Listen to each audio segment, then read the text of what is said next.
Good morning, students.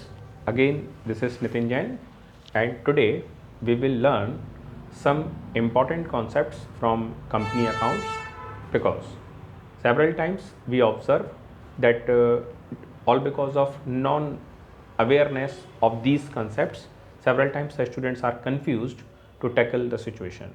So we must aware that what the concepts and what the terms originally belongs to and what is meaning all about.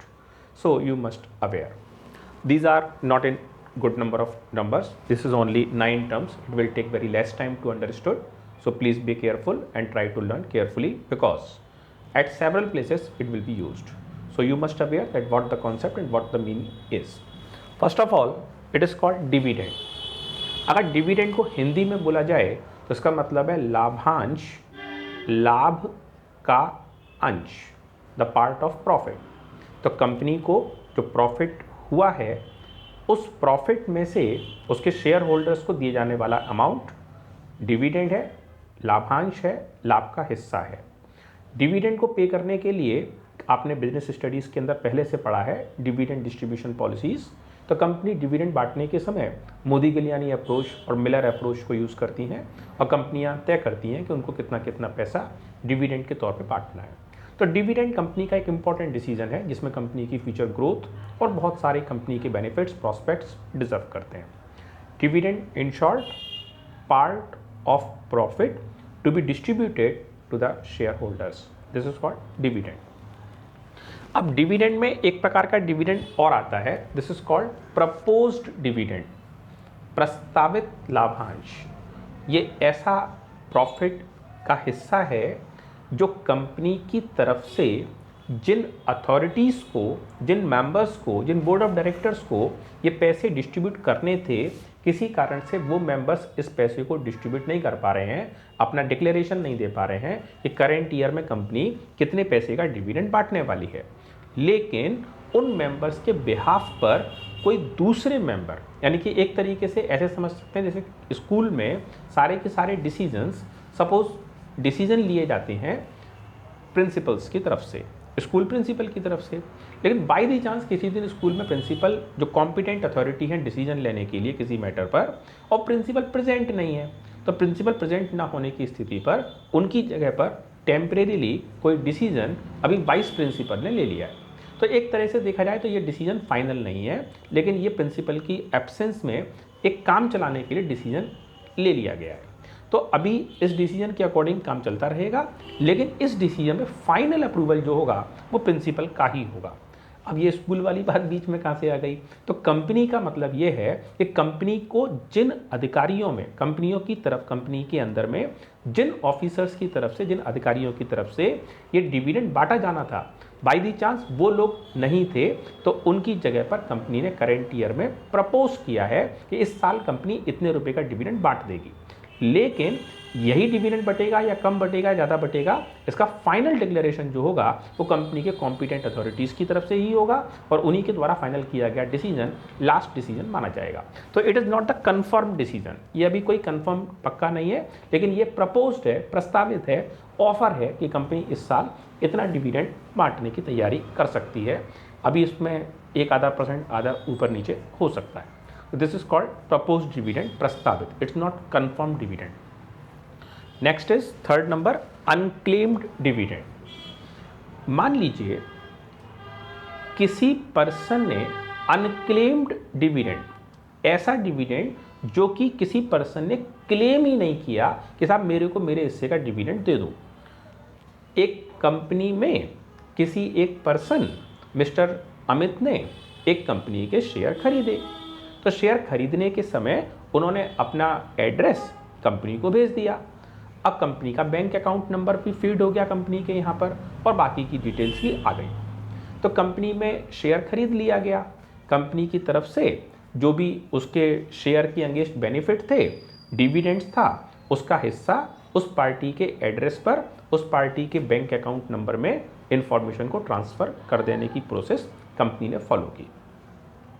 अब हुआ क्या कि इस पूरी की पूरी प्रोसेसिंग के अंदर में सारे की सारे पैसे जो कंपनी के हैंड से डिस्ट्रीब्यूट होने थे, तो कंपनी में जिन इन्वेस्टर्स ने अपने जो अकाउंट नंबर दिए थे या जिन लोगों ने अपने घर के एड्रेस दिए थे उनके घरों पे चेक, और जिन लोगों के अकाउंट नंबर थे उनके बैंक अकाउंट में आरटीजीएस के थ्रू पैसा डायरेक्ट या नेफ्ट के थ्रू डायरेक्टली पैसा ट्रांसफ़र करने की प्रोसेस कंपनी ने फॉलो की।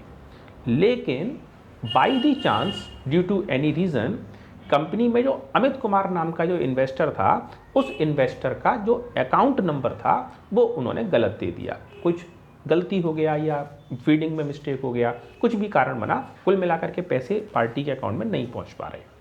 तो कंपनी ने मान लो कि 10,000 लोगों को डिविडेंड बांटा, तो डिविडेंड 10,000 में से 9,999 के यहाँ तो सही पहुंच गया, लेकिन वो जो 1% एड्रेस था उसका तो एड्रेस मिसमैच था, तो वहाँ पर डिविडेंड पहुँच नहीं पा रहा और बाकी के लोगों का डिविडेंड पहुँच गया।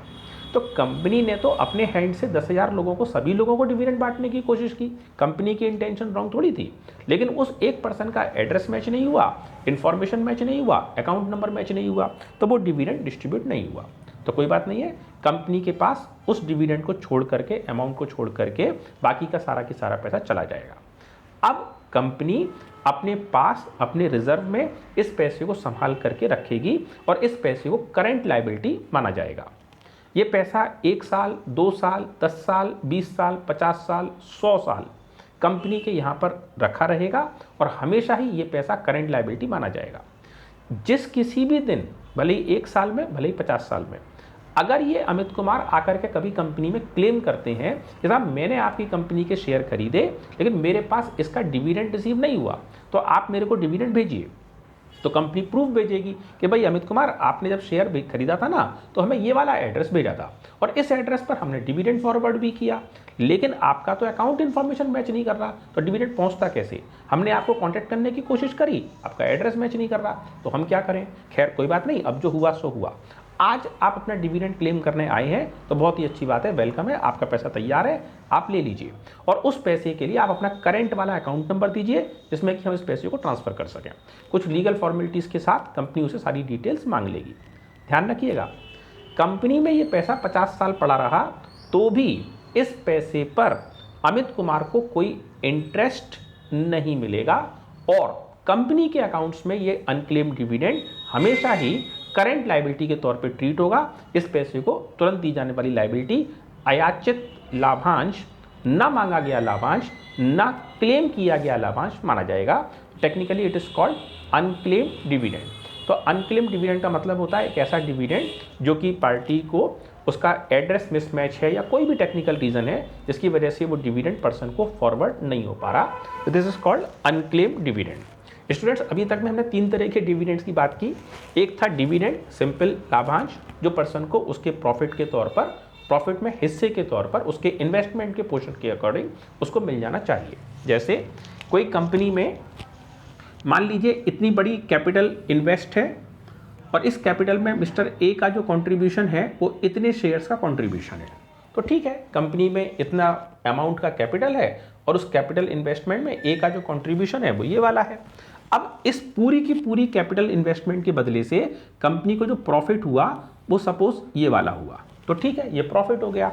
तो इस प्रॉफिट में ए को जो उनका हिस्सा मिल जाएगा वो हिस्से का नाम, यहाँ जो अमाउंट ए को मिल जाएगा उसका नाम हो जाएगा डिविडेंड, क्योंकि ये वो हिस्सा है जिस पर ए एंटाइटल्ड है।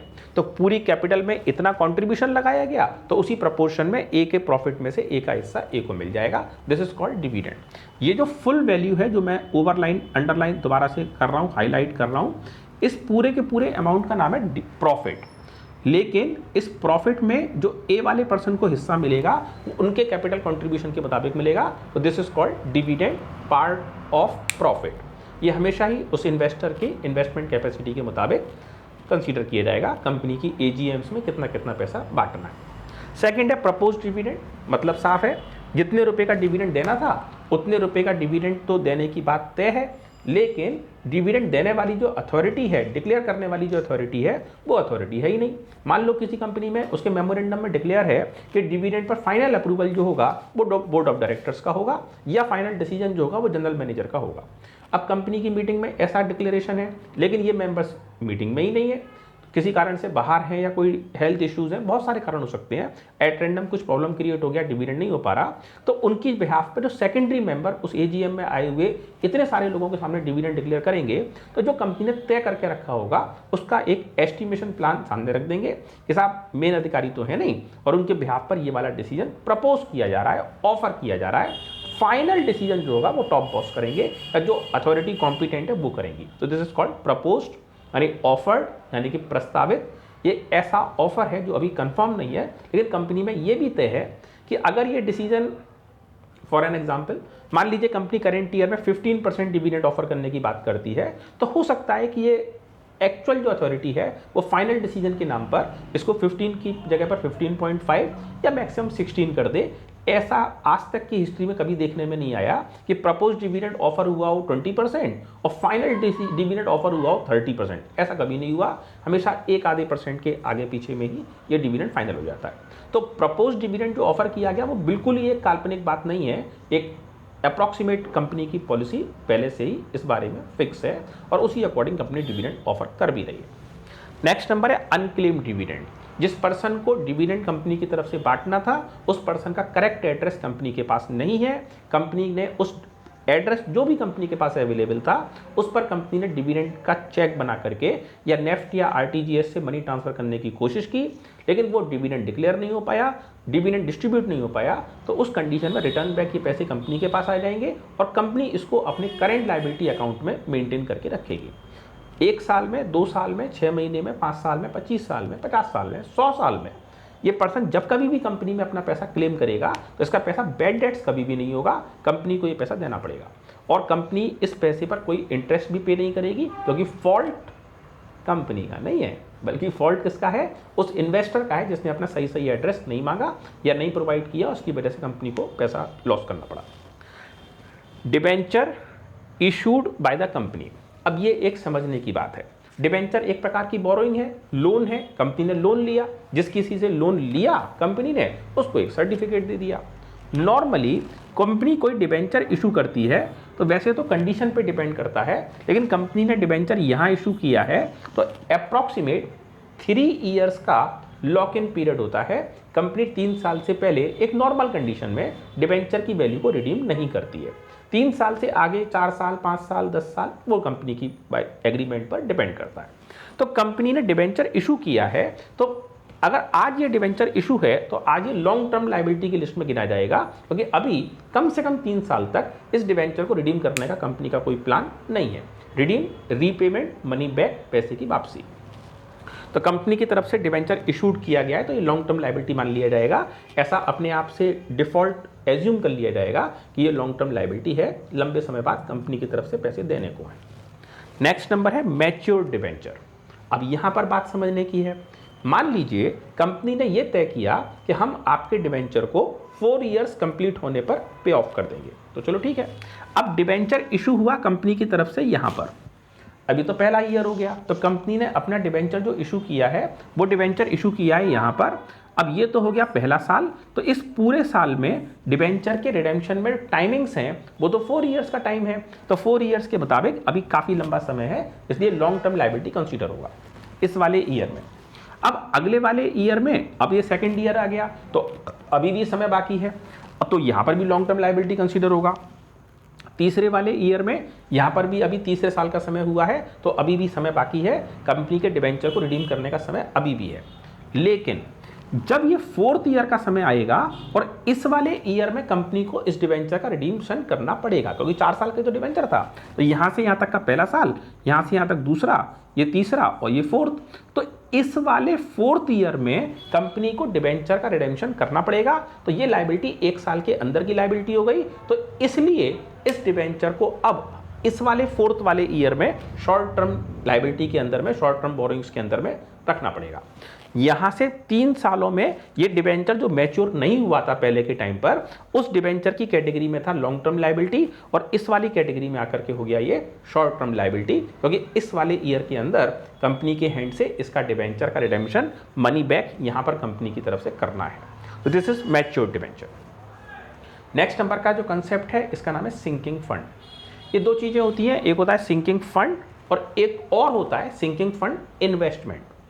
जब कभी भी कंपनी को लंबे समय के अंदर में कोई भारी भरकम पेमेंट करना होता है तो कंपनी के लिए ये डिफ़िकल्ट होता है कि कंपनी इतने सारे पैसे एक साथ कैसे अरेंज करेगी और कंपनी किस तरीके से इस पैसे को पे ऑफ करेगी और कैसे करके कंपनी लाइबिलिटीज़ को पे करने की स्थिति में आ पाएगी। रियली ये डिफ़िकल्ट है। अभी किसी पर्सन का बिजनेस का प्रॉफिट 2 लाख रुपये, 3 लाख रुपये, 4 लाख रुपये साल का प्रॉफिट है और अगर उस पर्सन से कहा जाए कि भाई तुमको अगले 5 साल बाद 15 लाख रुपए की एक अमाउंट दूसरे पर्सन को पे ऑफ करनी है, तो जो पर्सन 3 लाख, 4 लाख, 5 लाख रुपए साल कमाता है और उसको 5 साल के बाद 15 लाख रुपए की अमाउंट किसी दूसरे पर्सन को देनी पड़ जाए तो वाकई में ये डिफ़िकल्ट टास्क है और ऐसे पहले पर्सन को पेमेंट करने में दिक्कत आएगी, नो डाउट प्रॉब्लम तो है।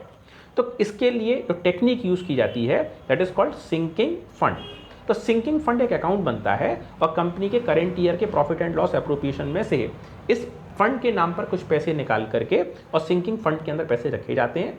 अगर ये पैसे में सिंकिंग फंड इन्वेस्टमेंट भी है तो बिजनेस के बाहर इन पैसों का इन्वेस्टमेंट भी होता है। तो सिंकिंग फंड एक टेक्निक है जिसमें कुछ समय के इंटरवल के बाद अगर हमारी तरफ से एक भारी भरकम अमाउंट हमें पे करना है तो उस अमाउंट को पे ऑफ करने की एक स्ट्रेटजी कंपनी अकाउंटिंग नॉर्म्स में चलती है और इस पैसे के इन्वेस्टमेंट के अगेंस्ट जो इंटरेस्ट जनरेट होता है, जो बेनिफिट कंपनी को होता है, इंटरेस्ट बेनिफिट, वो भी कंपनी के अकाउंट पर होता जाता है और कंपनी को उसका भी बेनिफिट मिल जाता है। तो this is called sinking fund. ये एक स्ट्रेटजी, इसे लॉन्ग टर्म पेमेंट्स हम कर पाएंगे। एक्यूमुलेशन ऑफ फंडिंग हो जाता है, पैसा इकट्ठा हो जाता है। नेक्स्ट नंबर है सिक्योरिटी प्रीमियम रिजर्व। कंपनी के पास एक प्रीशियस पैसा है, कीमती पैसा है, सिक्योरिटी प्रीमियम रिजर्व, और अगर ये पैसे का बैलेंस कंपनी के पास है तो कंपनी अपनी आवश्यकता के कई सारे काम इससे पूरे कर सकती है। ध्यान रखिएगा, कंपनी के अंदर में ईयर मार्क फंडिंग होती है। ईयर मार्क फंडिंग का मतलब होता है कि जो पैसा जिस पर्पस के लिए आया हुआ है, रखा हुआ है, वो पैसा एग्जैक्टली केवल और केवल उसी पर्पस में काम में लिया जाएगा, किसी भी दूसरे काम में ये पैसे का यूज़ नहीं हो सकता। तो जो पर्पस स्पेसिफाइड है वो पैसा उसी काम में यूज़ किया जाएगा। तो ईयर मार्क फंडिंग यहाँ पर आती है। पैसे को ऐसा नहीं है कि आपके पास आज की बिक्री के अगेंस्ट जो रेवेन्यू जनरेट हुआ है वो 3 लाख रुपए का हुआ है तो इसका पैसे का यूज़ वर्कर को सैलरी बांटने में कर दें, ऐसा नहीं कर सकते। सैलरी फंडिंग अलग होगी, सैलरी का पैसा अलग होगा और जो सेल्स रेवेन्यू जनरेट हो रहा है वो कहीं और, जो भी उसका कंपनी में पर्पस फिक्स है वहाँ पर वो पैसा जाएगा। तो जिस पर्पस का जो पैसा वहीं की वहीं यूज़ होगा। अब यहाँ पर सिक्योरिटी प्रीमियम रिजर्व है तो ये पैसा कंपनी के लिए बहुत प्रीशियस वैल्यू मानी जाती है, कीमती पैसा माना जाता है, क्योंकि कंपनी के पास एसपीआर सिक्योरिटी प्रीमियम रिजर्व कई इंपॉर्टेंट रीजंस में से जनरेट हो पाता है जब कंपनी अपने शेयर्स को या डिबेंचर्स को मार्केट में इशू करे और उसमें कंपनी की रेपुटेशन इतनी हाई हो कि कंपनी पार वैल्यू से, फेस वैल्यू से ज़्यादा वैल्यू पर अपने डिबेंचर को या शेयर को मार्केट में बेच पाए। तो उस समय कंपनी के पास SPR security premium reserve generate होता है। कंपनी प्रोविजंस में ऐसे कई सारे रोल हैं जिन कामों को करने के लिए आपको केवल और केवल ईयर मार्क फंडिंग के मुताबिक एसपीआर की मनी ही यूज़ कर सकते हैं, सिक्योरिटी प्रीमियम रिजर्व का मनी ही यूज़ कर सकते हैं। तो सिक्योरिटी प्रीमियम का रिजर्व ऐसा नहीं है कि आपकी गुल्लक में पैसे पड़े हैं, जेब में पैसे पड़े हैं तो जहाँ चाहो पैसे खर्च कर दो। कंपनी एक्ट में जो प्रोविजंस हैं उन्हीं एक्ट के मुताबिक इस पैसे को यूज़ करेंगे। एक तरह का कीमती पैसा, वैल्यूएबल पैसा, जिसको आप ध्यान से सोच समझ करके यूज़ करने वाले। प्रोविडेंट फंड, हमारी कंपनी में कोई वर्कर्स हैं, उन वर्कर्स को उनके रिटायरमेंट के समय हमारी तरफ से प्रोविडेंट फंड देना है, ग्रेच्युटी फंड्स देने हैं, उनको पेमेंट करने हैं। तो जो पेमेंट है उन पेमेंट को कंपनी की तरफ से पे ऑफ करने के लिए कंपनी कुछ पैसे को एक्यूमुलेट करेगी, इकट्ठा करेगी, संचय करेगी, ताकि इन पैसों को कंपनी इकट्ठा करके पेमेंट कर सके। आज की डेट में सरकारी ऑफिसेस में से जो मेंबर रिटायरमेंट ले रहे हैं उनको मिलने वाली ग्रेच्युटी में आज की डेट में भारत सरकार के कानून के मुताबिक 20 लाख रुपए, 20 लाख रुपीस की जो ग्रेच्युटी मिलती है आज की डेट में वो टोटल टैक्स फ्री है। अगर किसी पर्सन को 20 लाख रुपए से ऊपर की ग्रेच्युटी मिलेगी तो ऊपर वाला वैल्यू टैक्सेबल होगा according to section rules, working condition, payment of gratuity act 1872, section 1010(1), 1010(2) और 1010(3) के मुताबिक जो रूल्स एप्लीकेबल होते हैं उसमें ग्रेच्युटी का पेमेंट टैक्सेबल होगा, लेकिन पहले 20 लाख रुपए टैक्स फ्री है। तो यहाँ पर एक बड़ा अमाउंट मिल जाता है पर्सन को। तो प्रोविडेंट फंड कंपनी के लिए बड़ा अमाउंट है और जो लोग सरकारी सेवा में है या कुछ कंपनियों में भी हैं जहाँ पर पेमेंट ऑफ ग्रेच्युटी के रूल्स एप्लीकेबल होते हैं तो उनको इस बेनिफिट को एंजॉय करने का परमिशन मिलता है। तो ओवरऑल ये प्रोविडेंट फंड है जिसका बेनिफिट मिलता है और कंपनी अपनी वर्किंग एग्रीमेंट से एम्प्लॉयर एग्रीमेंट के मुताबिक इस पैसे का पेमेंट टाइमली करती जाती है। तो this is called provident fund, जो कंपनी की तरफ से पे ऑफ होगा। नेक्स्ट है ट्रेडमार्क। कई सारी बार अपने प्रोडक्ट की मार्केट में पहचान बनाने के लिए कंपनियां एक ट्रेडमार्क यूज़ करती हैं, एक लोगो यूज़ करती हैं, एक सिंबल, एक साइन यूज़ करती हैं और इस साइन को लगातार यूज़ करते रहने की वजह से उनकी मार्केट में पहचान, रिकॉग्निशन बन जाती है और आसानी से इनके कंपोनेंट्स को मार्केट में पहचाना जा सकता है। इसको कहते हैं ट्रेडमार्क। जैसे मेरे हाथ में ये पेन है और मैं आपको इसको दिखाने का कोशिश करता हूँ। इस पेन पर शायद अभी भी ये बहुत ज़्यादा विजुलाइज तो नहीं हो पा रहा, इसमें चलो कोई दूसरा चीज़ यूज़ करते हैं। Okay, this one. ये मेरे पास में वाइट बोर्ड मार्कर पेन का इंक है और आप देख सकते हैं कि इसका जो ये ऊपर का कवर पेज है, ये वाला, यहाँ पर ऊपर सिंबल मार्क है, दिस इज सेलो। तो ये कंपनी ने अपना एक प्रोडक्ट के ऊपर में एक स्पेसिफिक डिज़ाइन फॉन्ट पर अपना नाम लिख के रखा है और इससे आसानी से पहचाना जा सकता है कि ये कंपनी सेलो का कंपोनेंट है। ऐसे ही बहुत सारे कंपोनेंट हो सकते हैं और इन बहुत सारे कंपोनेंट्स में से एक और मेरे पास में इस समय पर कंपोनेंट है, ये एसी का रिमोट है और इस एसी के रिमोट पर यहाँ लिखा हुआ है ओनिडा। तो ये कंपनी ने अपना नाम यहाँ प्रिंट किया है एक स्पेसिफिक साइज, डिज़ाइन और फॉन्ट के मुताबिक। तो वो ये इंडिकेट कर रहा है कि ये प्रोडक्ट ओनिडा का है। ऐसा हिंदुस्तान में बहुत सारे लोग हैं जिनको पढ़ना लिखना नहीं भी आता है, फिर भी वो ट्रेडमार्क के बिहाफ पर चीज़ों को पहचान लेते हैं और वो लोगो और वो ट्रेडमार्क उनकी पहचान का कारण बनता है। आसानी से 100, 200, 500 चीज़ों में से भी लोग भले ही से उस लैंग्वेज को नहीं जानते हैं, फिर भी कंपनी ट्रेडमार्क को पहचानती है। तो कंपनी एक्ट में ट्रेडमार्क का एक इंपॉर्टेंस है और ट्रेडमार्क कंपनी में अगर है तो आपका प्रोडक्ट आसानी से आइडेंटिफाई होगा और लोग आसानी से सामान को पिकअप करके आपके बेनिफिट के लिए वर्क कर सकते हैं। तो स्टूडेंट्स, आज हमने जो बातें डिस्कस की हैं वो कंपनी एक्ट के रिगार्डिंग इंपॉर्टेंट टर्मिनोलॉजी है। कई सारी बार स्टूडेंट को जानकारी नहीं होती है तो दिक्कत होती है। एक वर्ड जगह जगह यूज़ होता है, रिडेम्पशन, REDEMPTION। रिडेम्पशन शोधनीय पेमेंट, या रिडेम्पशन करना है, मनी बैक करना है, तो कितने समय बाद ये मनी कैसे करके वापस की जाएगी, दैट इज रिडेम्पशन। तो रिडेम्पशन प्रेफरेंस शेयर का होता है और रिडेम्पशन डिबेंचर का होता है। इक्विटी शेयर का रिडेम्पशन नहीं होता है, कंपनी के हैंड से इक्विटी शेयर का रिडेम्पशन कभी नहीं होता। तो रिडेम्पशन की बात जहाँ कही जाती है, स्टूडेंट अगर पूछते हैं कि सर रिडेम्पशन क्या मतलब क्या होता है, तो रिडेम्पशन मतलब मनी बैक, कंपनी जो पैसा वापस करेगी। तो स्टूडेंट्स, आज हमने पढ़ा डिविडेंड यानी कि लाभांश, प्रपोज डिविडेंड यानी कि प्रस्तावित लाभांश, not the confirm, this is unclaimed dividend. Company ने तो डिविडेंड बांट दिया लेकिन मिलने वाली पार्टी को डिविडेंड नहीं मिला, एड्रेस नहीं मिला या कोई भी कारण बन गया, तो वो डिविडेंड कंपनी के यहाँ सेफ है, वो टाइम पर वापस कर दिया जाएगा। नेक्स्ट नंबर का डिविडेंड था हमारे पास debenture issued by the company. तो कंपनी का ये फुल टाइम डिवेंचर है तो लॉन्ग टर्म लायबिलिटी में कंसीडर होगा, non current liability. Next is mature debenture, तो ये करंट लायबिलिटी में आ जाएगा क्योंकि ये करंट ईयर पे करना है विद इन ईयर। सिंकिंग फंड, ये एक स्ट्रेटेजी है जिसके थ्रू कंपनी अमाउंट इकट्ठा करके लॉन्ग टर्म लायबिलिटीज़ को पे ऑफ करने की पोजीशन में आ जाएगी। ये एक स्ट्रेटेजी है, प्रोफेसर एफ सिंकिंग ने इसको स्टार्ट किया और उन्हीं की वजह से ये पैटर्न उन्हीं के नाम से एप्लीकेबल होता है। नॉर्मली इसमें दो चीज़ें होती हैं, सिंकिंग फंड और एक होता है सिंकिंग फंड इन्वेस्टमेंट। तो इन्वेस्टमेंट सेल करके पैसे को मैच्योरिटी डेट पे निकाल लिया जाता है, उसका पूरा एक सिस्टम है।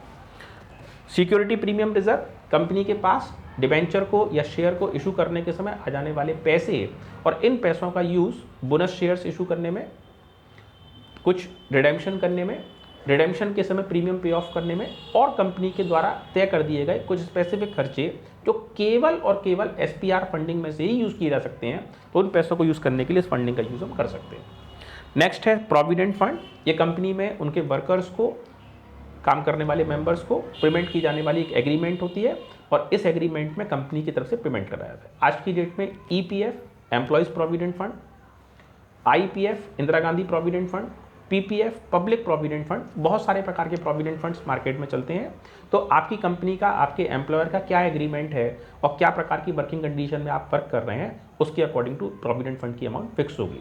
ओवरऑल प्रोविडेंट फंड कंपनी का पैसा नहीं है, कंपनी के यहाँ पर कंपनी के सिग्नेचर से रखा गया पैसा है और इस पैसे को वर्कर को उसकी मैच्योरिटी पर, उसके रिटायरमेंट पर या जब भी वर्कर उसका क्लेम करता है कुछ कंडीशन के साथ, उस समय ये पैसा वापस कर देना होगा। तो that is called provident fund, company के ऊपर लायबिलिटी, लॉन्ग टर्म लायबिलिटी।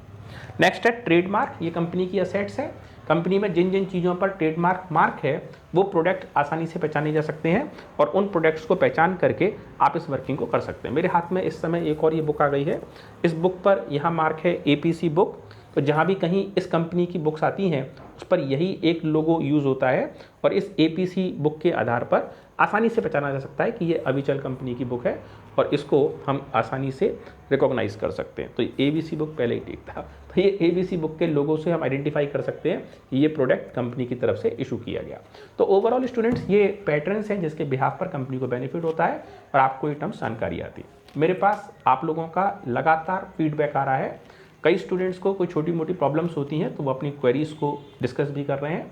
आप लोगों में से किसी भी स्टूडेंट को सब्जेक्टिव कोई भी डाउट है ज़रूर से अपनी क्वेरीज़ को मेरे पास भेजिए, व्हाट्सएप कीजिए, आपकी डिटेल्स को शेयर किया जाएगा और आपकी रिक्वायर्ड टॉपिक को आपको समझा दिया जाएगा। तो अगर कोई भी सब्जेक्टिव कंटेंट है accounts, BS, eco, 11th 12th BCom और MCom, सारे प्रॉब्लम्स का सोल्यूशन आपको दिया जाएगा और थोड़ा टाइम लग सकता है लेकिन आपको प्रॉब्लम का डाउट सोल्यूशन मिलेगा। So thanks student for watching this videos. Please subscribe this channel and as I always request, please share this content to the maximum ones because majority of the public members are suffering without books. So your small contribution, just a single click would provide them support and definitely it will be helpful to several others. So students, please share this video in maximum number and please do at least of one click for sharing so that others may be benefited too. So thanks students for watching this video today.